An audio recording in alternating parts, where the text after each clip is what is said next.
Morning students. आज की इस वीडियो में हम लोग डिस्कस करेंगे शेयर क्या है और साथ में ये भी डिस्कस होगा कि शेयर के टाइप्स कौन कौन से हैं। कंपनी अकाउंट हम लोग पढ़ रहे हैं और हम न्यूमेरिकल पोर्शन बहुत जल्द स्टार्ट करने वाले हैं, लेकिन न्यूमेरिकल पोर्शन से पहले हमारा ये जानना बहुत ज़रूरी है, जैसा कि 2 वीडियो हम ऑलरेडी इस पे बना चुके हैं और उस वीडियो में हमारा ये डिस्कस हुआ है कि शेयर क्या है और शेयर जो है मतलब दूसरा हमने डिस्कस किया है कि कंपनी अकाउंट क्या है, कंपनी क्यों स्टार्ट करते हैं, ये सारा हमारा डिस्कस हो चुका है। अभी 2 पॉइंट हमारे जो मेन है वो रहते हैं, हम लोग डिस्कस करेंगे अगले 2 वीडियोज में। एक तो यही जो अभी एट प्रेजेंट हमारा वीडियो है कि शेयर क्या है, टाइप्स ऑफ शेयर्स, और दूसरा हमारा जो मोस्ट मोस्ट मोस्ट इम्पोर्टेंट जो पार्ट है इस चैप्टर का theoretical part, that is the type of capitals. After that we will come on the numerical portion. So let us start. यहाँ हम लोग शेयर्स की डिस्कस करेंगे, जैसा कि एक वीडियो में मैं बता चुका हूँ आपको। शेयर्स क्या होता है? शेयर एक कैपिटल का, यानी कि किसी बिजनेस को स्टार्ट करने के लिए जो कैपिटल रिक्वायर्ड है, उस कैपिटल का एक स्मॉलेस्ट पार्ट जो है वो क्या कहलाता है? वो शेयर है। जैसे कि मान लीजिए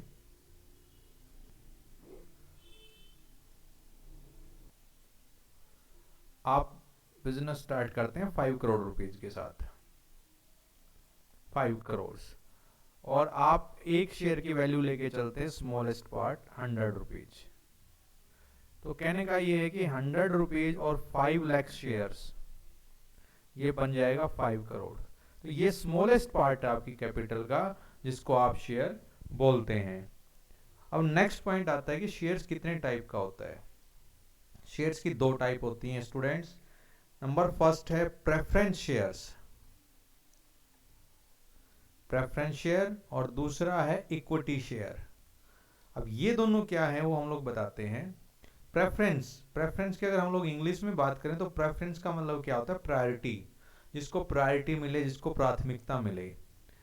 तो जैसा कि इसका नाम प्रेफरेंस है, इसको प्रेफरेंस मिलेगी, प्रायोरिटी मिलेगी, प्राथमिकता मिलेगी। अब प्राथमिकता किस चीज में मिलेगी वो हमने यहाँ पढ़ना है। आ, जैसे कि आप ऑलरेडी डिस्कस हो चुका है कि हम अपना जो कैपिटल इन्वेस्ट करते हैं किसी बिजनेस के अंदर, बिजनेस में हमने अपना कैपिटल इन्वेस्ट किया और इस मकसद पर्पज से किया कि जब कंपनी को प्रॉफिट होगा तो कंपनी उस प्रॉफिट में से हमें हमारा हिस्सा देगी, क्योंकि हमने उसके अंदर कैपिटल इन्वेस्ट की है। अब कंपनी हमारा जो प्रॉफिट देगी, जिसको प्रॉफिट वर्ड यूज नहीं करते अकाउंटेंसी की लैंग्वेज में, जो शेयर के बिहाफ पे हमें जो मिले उसको डिविडेंड बोलते हैं। तो डिविडेंड जो हमें मिलेगा वो हमें मिलेगा या तो इक्विटी की फॉर्म में या प्रेफरेंस की फॉर्म में। अब ये क्या है? प्रेफरेंस मीन्स प्राथमिकता, यानी कि फर्स्ट उन शेयर होल्डर्स को मिलेगा जिन्होंने प्रेफरेंस शेयर परचेज किया हुआ है। प्रेफरेंस की फीचर तो ये है कि ये सबसे पहले मिलता है, फर्स्ट प्रायोरिटी पे, फर्स्ट हम लोग कह सकते हैं as compare to equity. Preference को सबसे पहले मिलता है। दूसरा, ये फिक्स रेट पे मिलता है। तो ये दो इसका मेन फीचर्स है। और तीसरा इसका बेनिफिट ये होता है कि अगर कंपनी कभी वाउंड अप हो रही है, कंपनी बंद हो रही है, कंपनी को वाइंड अप कर रहे हैं, तो उस केस में सबसे पहले जो कंपनी है वो किसको पे करती है? प्रेफरेंस शेयर होल्डर्स को। उसके बाद अगर कुछ बचता है तो वो किसको दिया जाता है? इक्विटी शेयर होल्डर्स को। तो यानी कि इसको प्रायोरिटी मिल जाती है, बट इसके अंदर जो रेट ऑफ रिटर्न है वो कम है, यानी कि कम डिविडेंड मिलता है, लेकिन पहले मिलता है। इक्विटी के अंदर रिस्क है, अगर प्रेफरेंस को देने के बाद जो बचेगा वो इक्विटी को दिया जाएगा, अगर कुछ बचता है तो that is the limitation. After preference इनको मिलेगा, आफ्टर प्रेफरेंस शेयर होल्डर्स, यानी कि पहले कंपनी अपने डिविडेंड्स, जो प्रॉफिट है, मुनाफा है, वो उन शेयर होल्डर्स को देंगी जिन्होंने प्रेफरेंस शेयर्स परचेज कर रखे हैं। उसके बाद जो बचेगा तो किसको दिया जाएगा? उन शेयर होल्डर्स को जिन्होंने इक्विटी शेयर्स परचेज किया है। ये तो इसका लिमिटेशंस हो गया। इसका बेनिफिट क्या है कि इसके अंदर फिक्स रेट नहीं है, इसके अंदर फिक्स रेट नहीं है। ये प्लस माइनस होगा, जो भी प्रॉफिट में से बचा होगा उस अकॉर्डिंग दिया जाएगा। तो it means no fixed rate.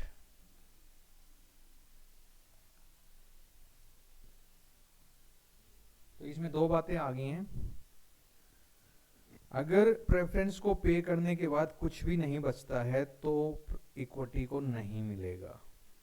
Number two, preference को फिक्स रेट पे देने के बाद जितना इनका बनता है, अगर उससे ज़्यादा डिविडेंड बचता है तो इनको ज़्यादा दिया जाएगा। तो कहने का ये है कि नहीं मिले ये भी पॉसिबल है और बहुत ज़्यादा मिल जाए ये भी पॉसिबल है। लेकिन in case of this preference share holders ऐसा पॉसिबल नहीं है, केवल यही है कि एक फिक्स रेट पे मिलेगा, बस प्रायोरिटी पे मिलेगा। So that is the difference between these two, the preference and the equity share holders. अब हम लोग बात करते हैं प्रेफरेंस शेयर होल्डर्स की टाइप्स की। प्रेफरेंस शेयर होल्डर्स की यहाँ काफ़ी टाइप्स हैं, हम लोग वन बाय वन सारा डिस्कस करेंगे कि इसमें कौन कौन से शेयर होल्डर्स इन्वॉल्व होते हैं। तो लेट अस स्टार्ट, वो करते हैं। फर्स्ट इसके अंदर आता है प्रेफरेंस शेयर होल्डर्स में cumulative versus non cumulative. Cumulative क्या है? क्यूमुलेटिव का मतलब है कि यहाँ एरियर मिलने का चांस है, there is a chance to get the arrear. अभी एरियर क्या होता है? मान लीजिए 2018 में कंपनी को प्रॉफिट नहीं हुआ तो शेयर होल्डर्स का जो डिविडेंड है वो ड्यू हो गया। 2019 में कंपनी को बहुत ज़्यादा प्रॉफिट हुआ है, प्रॉफिट वो भी हाई, ह्यूज प्रॉफिट। तो पॉइंट ये है कि 19 में जब प्रॉफिट हुआ तो क्या 18 का डिविडेंड मिलेगा या नहीं मिलेगा? क्यूमुलेटिव जो शेयर होल्डर जिनके पास है उनको तो मिलेगा, यस, और जिनके पास नॉन क्यूमुलेटिव है उनको नहीं मिलेगा। और पीछे का जो पैसा मिलता है पेंडिंग, उसको एरियर बोलते हैं। हम इसका एक दूसरा एग्जांपल लेते हैं अपनी डेली रूटीन लाइफ में। मान लीजिए आज की डेट में in September 2020 you are working in the government sector and the government is saying कि आपको सैलरी हाइक हुई है, आपका सैलरी हाइक हुआ है, इंक्रीज हुआ है, और ये इंक्रीमेंट जो हुआ है वो 1 जनवरी 2020 से हुआ है। तो सितंबर का जो सैलरी अक्टूबर में आएगा वो तो आपका आएगा ये हाइक होके, प्लस में लास्ट के 8 मंथ्स का सैलरी भी आपको हाइक हुआ मिलेगा। मान लीजिए 4000 आपका सैलरी इंक्रीज हुआ है तो 8 मंथ्स का 32,000 रुपीज आपको ये जो मिलेगा, दैट इज द एरियर। ये एरियर होता है रुका हुआ पैसा, पीछे का पेंडिंग पैसा, तो ये एरियर है। और यही हम लोग यहाँ बात कर रहे हैं कि लास्ट ईयर का जो पैसा है 2018 का वो मिलेगा 19 के प्रॉफिट में या नहीं मिलेगा। तो क्यूमुलेटिव प्रेफरेंस अगर आपके पास शेयर्स हैं तो आपको मिलेगा, और अगर नॉन क्यूमुलेटिव आपके पास हैं तो आपको नहीं मिलेगा। तो participating and non participating is the next type of preference shares. Participating में क्या है? Carry a right to participate in surplus profit, whereas the non-participating is it is something fixed rate and no right to participate in the surplus profit। तो कहना क्या चाह रहे हैं यहाँ, बड़ा सिंपल है। मान लीजिए कि कंपनी को प्रॉफिट हुआ है, प्रॉफिट हुआ तो कंपनी क्या करेगी? First of all preference share holders को डिस्ट्रीब्यूट कर देगी, कर दिया। अब इनको डिस्ट्रीब्यूट करने के बाद बच गया तो कंपनी क्या करेगी? इक्विटी शेयर होल्डर्स को डिस्ट्रीब्यूट करेगी। अब वो भी कर दिया। फिर लास्ट ईयर का पेंडिंग था एरियर, क्यूमुलेटिव हम लोग कह सकते हैं, जिन्होंने क्यूमुलेटिव लिया हुआ था उनको डिस्ट्रीब्यूट करेगी एरियर, वो भी कर दिया। इतना करने के बाद भी अब कंपनी के पास बैलेंस है, बैलेंस बचा हुआ है, डिविडेंड का बैलेंस, यानी कि प्रॉफिट और बचा हुआ है। इतना प्रॉफिट कंपनी ने अर्न किया है कि इन सबको पे करने के बाद, हर तरह का प्रॉफिट पे करने के बाद भी कंपनी के पास पे करने को, डिस्ट्रीब्यूट करने को प्रॉफिट या डिविडेंड है। अब यहाँ जो बचा हुआ है, ये जिन शेयर होल्डर्स के पास पार्टिसिपेटिंग शेयर्स हैं, they have the right to participate in the surplus profit. मतलब उनको पहले तो मिल चुका है क्योंकि प्रेफरेंस का पार्ट है, तो वो यहाँ ले चुके हैं, और सबका पे करने के बाद जब बच गया तो उनके पास ये अधिकार है कि वो दोबारा से प्रॉफिट ले सकते हैं बैलेंस में से, सरप्लस बैलेंस में से। लेकिन नॉन पार्टिसिपेटिंग को ये राइट नहीं है, उनको फिक्स रेट से एक बार पे हो गया है। After that if something is balance, something is surplus, sufficient balance, but they have no right to get it, मतलब उनको सरप्लस प्रॉफिट में से कुछ मिले इस चीज की कोई परमिशन नहीं है, उनको एक बार फिक्स रेट से मिल चुका है। तो ये बड़ा सिंपल है। पार्टिसिपेटेड, तो अभी तक हमने किया है प्रेफरेंस शेयर्स, इक्विटी शेयर्स, और फिर प्रेफरेंस में क्यूमुलेटिव, नॉन क्यूमुलेटिव और पार्टिसिपेटिंग, नॉन पार्टिसिपेटिंग। अब हम नेक्स्ट जो बात करेंगे वो करेंगे हम लोग convertible versus non convertible shares. हम लोग बात कर रहे हैं प्रेफरेंस शेयर की नेक्स्ट टाइप की।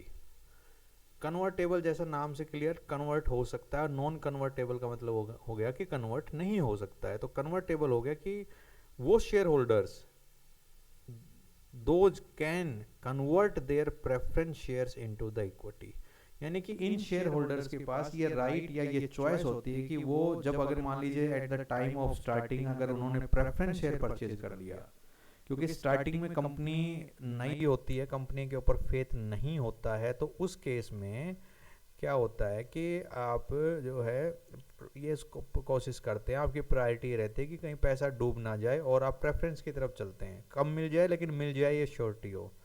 बट जब कंपनी स्टेब्लिश्ड हो जाती है अच्छे से, तो फिर शेयर होल्डर को ये लगता है कि अब कंपनी कहीं नहीं जानी है, अब मेरे को रिस्क ले सकता हूँ, मैं रिस्क ले सकता हूँ, और जब मैं रिस्क ले रहा हूँ तो मुझे रेट ऑफ इंटरेस्ट ज़्यादा मिलना चाहिए। और ये हम डिस्कस कर चुके हैं कि प्रेफरेंस में ज़्यादा नहीं मिलता है, ज़्यादा आपको इक्विटी के केस में मिलता है। तो प्रेफरेंस से इक्विटी में आप अपने शेयर को कन्वर्ट कर सकते हैं, चेंज कर सकते हैं, वो अधिकार है कन्वर्टेबल्स के केस में। अगर आपने कन्वर्टेबल शेयर लिया है तो ये अधिकार आपके पास है, और अगर आपने नॉन कन्वर्टेबल शेयर परचेज किया है तो you have no right to convert your share from preference to the equity, no right to convert your shares from preference mode to equity mode. So that is the difference between these two. तो हमने क्या किया preference के अंदर, हम लोग अगर बात करें, एक हो गया cumulative versus non cumulative, second हमारा हो गया पार्टिसिपेटेड वर्सेस नॉट पार्टिसिपेटेड, और थर्ड हमारा हो गया कन्वर्टेबल वर्सेस नॉन कन्वर्टेबल। और इससे पहले हमने डिस्कस किया है इक्विटी वर्सेज प्रेफरेंस शेयर्स। तो ये हमारे शेयर्स के टाइप है। नेक्स्ट वीडियो में हम लोग डिस्कस करेंगे टाइप्स ऑफ कैपिटल्स की। आपसे रिक्वेस्ट है कि हमारा जो चैनल है वेलनेस गुरुकुल एकेडमी,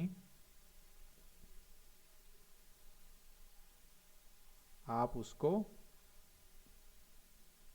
सब्सक्राइब करें, वीडियो को लाइक करें और अपने कमेंट्स जरूर दें। Thank you.